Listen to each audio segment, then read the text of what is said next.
This is the Sun Life Broadcasting Network. Join Francis and Friends on Facebook. Facebook.com/Francis Swigert.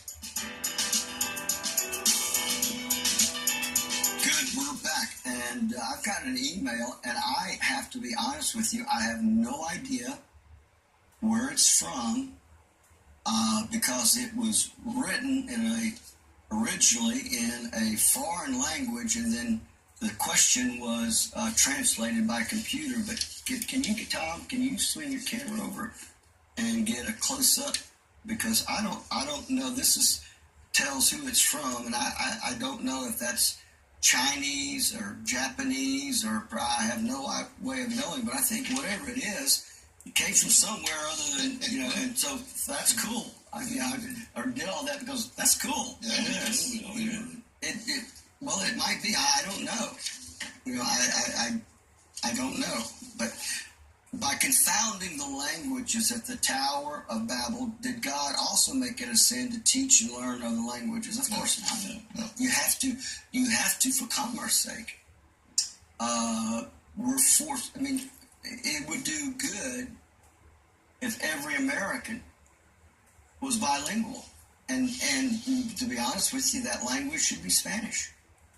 I took some German in school. I can count 1, 2, 3, 4, 5, 6, 7, 8, 9.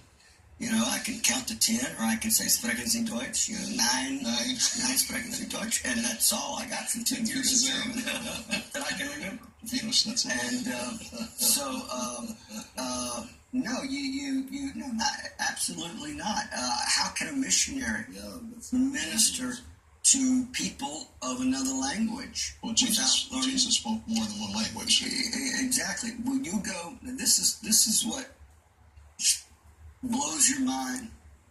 I have been in some of the most darkened outposts of Africa. I mean, no town anywhere in the bush where tribes are. And I mean, there's nothing as far as the eye can see. I remember the first time I went out to one, I had braces on. I was in my early 20s, and the little kids followed me around everywhere I went because they wanted me to turn around and smile because they'd never seen metal. And then, of course, they're filthy, and one of them reached up with his finger, and I was like, no, we won't do that today. And but anyway, Dad asked the chief if he could preach to the village. He said, sure. But he said, would you not also want to speak to the other tribes that are close by, villages? And he goes, well, I can't go to all of them. He said, no, we'll bring them here. He said, we'll send runners now. Give us 1 hour. And they sent runners out. And within the hour, you could see them coming. Some riding camels, some walking. Awesome. Now, here's the thing. None of them spoke the same language. Dad, it was 7 different languages outside of English. There's 8 languages. So Dad would have to say a sentence. Then there was one tribal man speaking to his tribe, translating it to them.